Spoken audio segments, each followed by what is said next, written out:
এটা তোমার fake ID. Fake ID মানে? রিপ্লাই দিব না এখন। ওই হ্যালো, রিপ্লাই করো না কেন? এখন কেমন লাগে? দেখো, আমার কিন্তু মেজাজ খারাপ করো না, ভালো হবে না বলে দিলাম। এই, তোমার নাম্বারটা আমি কল করছি। সরি, অচেনা কাউকে আমি আমার নাম্বার দিই না। দেখো, আর মেজাজ খারাপ করো না আমার। তোমার কিন্তু আমার রাগ সম্পর্কে ধারণা নাই। ওরে বাবা, ভয় পাইছি অনেক। আচ্ছা, এই নাও।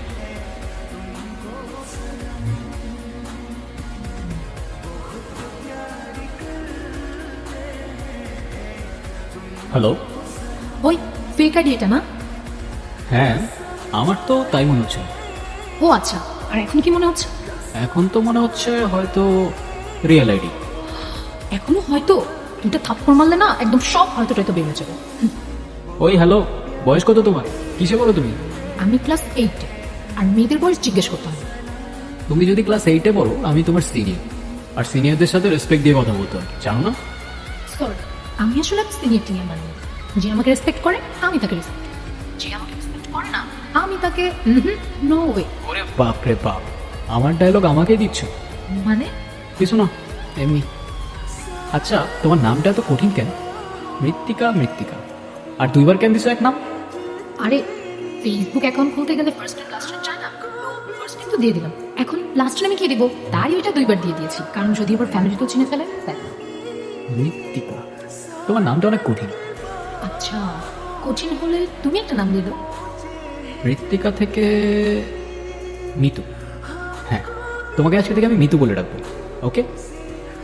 মিতু, নামটা কিন্তু অনেক কিউট আছে। হ্যালো মিতু, তুমি ঠিক আছো? তোমার কিছু হয়নি তো? না, কি হবে আমার? কালকে সারাদিন তোমার ফোন বন্ধ ছিল। কেন? প্রত্যেকদিন যে কল দিতেই হবে এমন কোনো মানে আছে নাকি? হঠাৎ এভাবে কথা বলতেছো যে? আচ্ছা বাদ দাও, কাউকে কল দিতে পারি নাই এর জন্য যাও সরি। ইটস ওকে, সরি বলতে হবে না। তো কি করলে আজকে সারাদিন? ছাদেই ছিলাম কাল বিকাল থেকে, তোমার জন্য ওয়েট করতেছিলাম। কেন? আমার জন্য কেন ওয়েট করতেছিল? মানে কি? তোমার জন্য ওয়েট করবো না তো কার জন্য ওয়েট করবো? হ্যালো মিতু। কিছুক্ষণ মিতু কোনো কথা বলছিল না, কিন্তু ওর দীর্ঘ নিঃশ্বাসের শব্দ আমি ঠিকই শুনতে পাচ্ছিলাম। তারপর হঠাৎ করে মিতু বলল, আমার সাথে দেখা করবা? করবো। কোথায় আসবো বলো? আরে মজা করছি, রসুলপুর এটা, এত দূর আসতে পারবা তুমি? বোকা। আমি আসবো, কালকেই আসবো আমি। আচ্ছা রাখলাম রাখলাম, মা আসতেছে। আমি সত্যি আসবো কিন্তু কালকে। হয়েছে, আসবা তুমি, ঘোড়ার ডিম। কি রে ভাই, থামলি কেন? আমি আজকে স্কুল যাবো না ভাই। তো কই যাবি? রসুলপুর, মিতুর সাথে দেখা করতে। কি কস, পাগল লাগেছিস তুই? একা একা রসুলপুর কেন যাবি? কেমনে যাবো জানি না ভাই, কিন্তু যাইতে আমার আজকে হবেই। তুই শুধু আমার একটা কাজ করে দিতে পারবি? কি কাজ?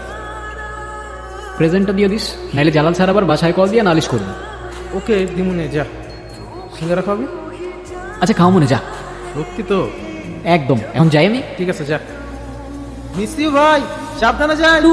কালকে দেখা হইব।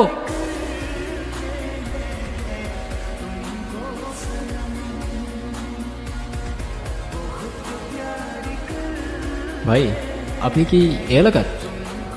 হ্যাঁ ভাই, এই এলাকায়। কেন, কোনো সমস্যা? আরে না ভাই, কোনো সমস্যা না। ওই রসুলপুরের সবুজ রাস্তাটা কোন দিয়ে বলতে পারেন? ওই যে, ওই দিকে এই সবুজ রাস্তা। ওইদিকে। জীবনে প্রথমবার আসলে কেন যেন জায়গাটা খুব চেনা চেনা লাগছে। বোকার মতো এসে তো পড়লাম, এখন মিতুর সাথে দেখা কিভাবে হবে সেটার ব্যাপারে ঠিক আইডিয়া ছিল। আপনারা ভাবতে পারেন একটা কল দিলেই তো হয়, রাইট? আমার কাছে ফোন থাকলে তো দিব।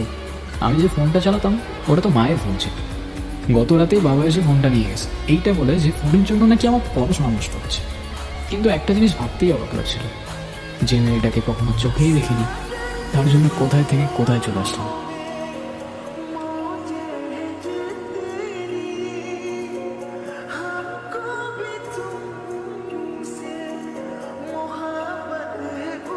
সেই মুহূর্তে মিতুকে আমি প্রথমবার দেখলাম।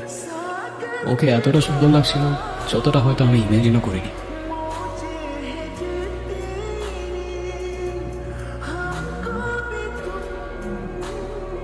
মিতু,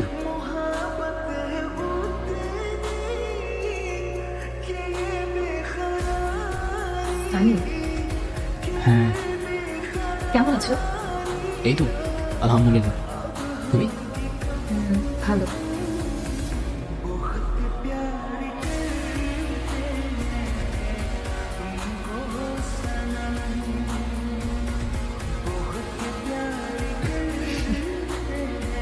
কিছু বলো।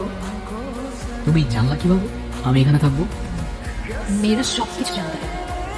আচ্ছা, তুমি না বলছিলা আমাদের যেদিন প্রথম দেখা হবে তোমার ফেভারিট জায়গাগুলো তুমি ঘুরে দেখাবো আমাকে? চলো তাহলে এখান থেকেই শুরু করি, কারণ এটাও আমার সবগুলো ফেভারিট জায়গার মধ্যে একটা জায়গা। ছোটবেলা যখন মন খারাপ হতো তখন আমি এখানে এসে বসে বসে একা একা কান্না করতাম। চলো ওদিকটাই যাই। আমি ভাবছিলাম তুমি মজা করতেছো, তুমি যে সত্যিই আসবা আমি ভাবিই নাই। তুমি আসতে বলছো আর আমি না এসে পারি? ও আচ্ছা, তাই? হ্যাঁ।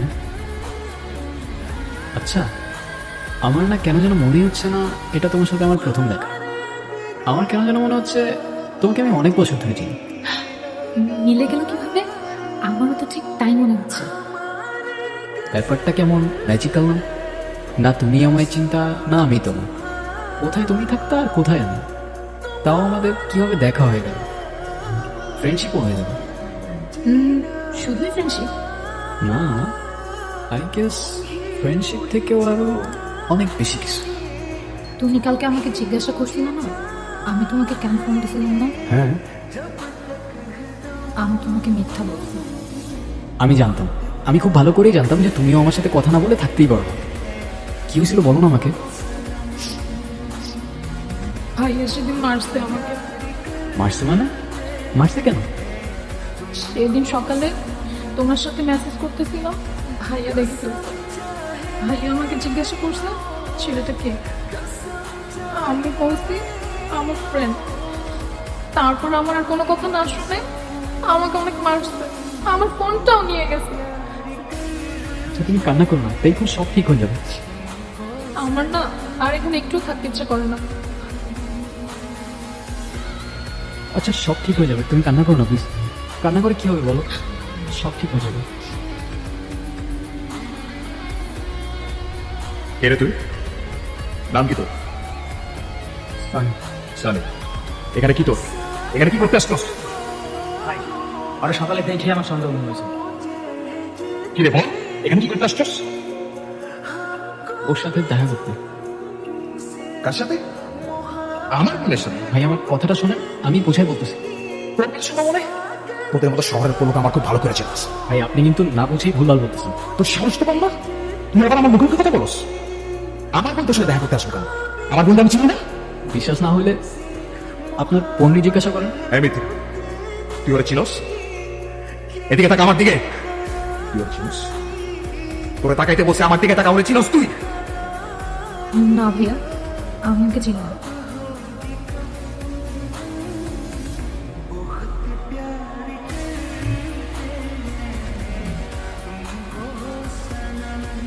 আজকের পর থেকে তোরে যদি আমি রসুলপুর দেখছি তো লাস্ট পেটটা আমি করতে হবে খাবো।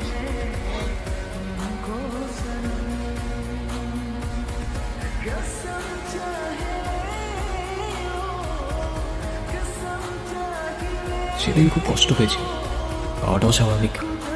এক মুহূর্তেই ও আমার চিনতে অস্বীকার করে ফেলল। সেই মুহূর্তে মনে হচ্ছিল দুনিয়াতে আসলে ভালোবাসা বলে কিছু নেই, কিন্তু টিনেজ ইমোশনস তো